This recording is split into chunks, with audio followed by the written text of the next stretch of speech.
इस प्रोग्राम में शिरकत कर रही हूँ।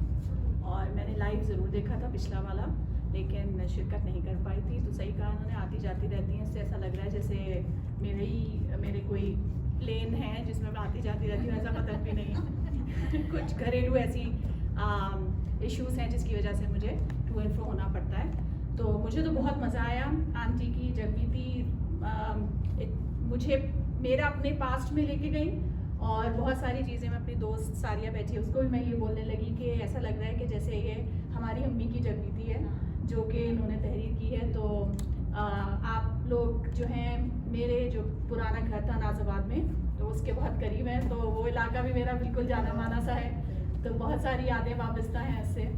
तो बेहतरीन आपने जो पढ़ा उससे ये बुक मुझे लगता है कि बहुत ही इंटरेस्टिंग होगी। मेरी अम्मी को बहुत पसंद आएगी, तो मैं ज़रूर ये अम्मी को भी भेजूँगी। ज़्यादा टाइम तो नहीं लूँगी सब। Thank you so much. मुझे इतना अपने आवाज़ के ऊपर ऐसा नहीं है, लेकिन सबा ने मुझे बोला था कि तुम गाओ तो अच्छा, ओके गा लेते हैं।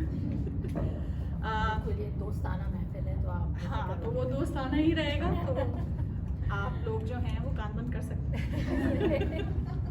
अच्छा, तो मैं जो हूँ ना, पढ़ना पड़ता है, सॉरी, याद तो रहता नहीं ज़्यादा। तो एक गज़ल मुझे बहुत पसंद है, तो वो मैं आपको जी बिल्कुल।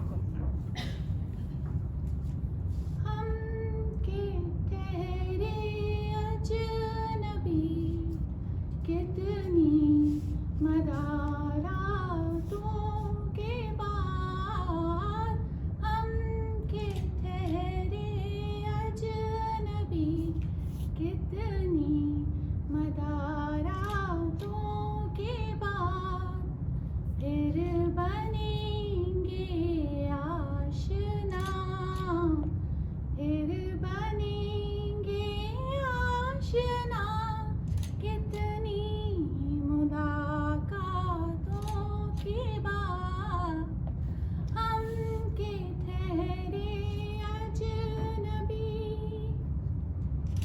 कब नजर में आएगी बेदाग सबसे की बार, कब नजर में आएगी बेदाग सबसे की बार। खून के धब्बे धुलेंगे, खून के धब्बे धुलेंगे, कितनी मुलाकातों के बाद हमके ठहरे अजनबी।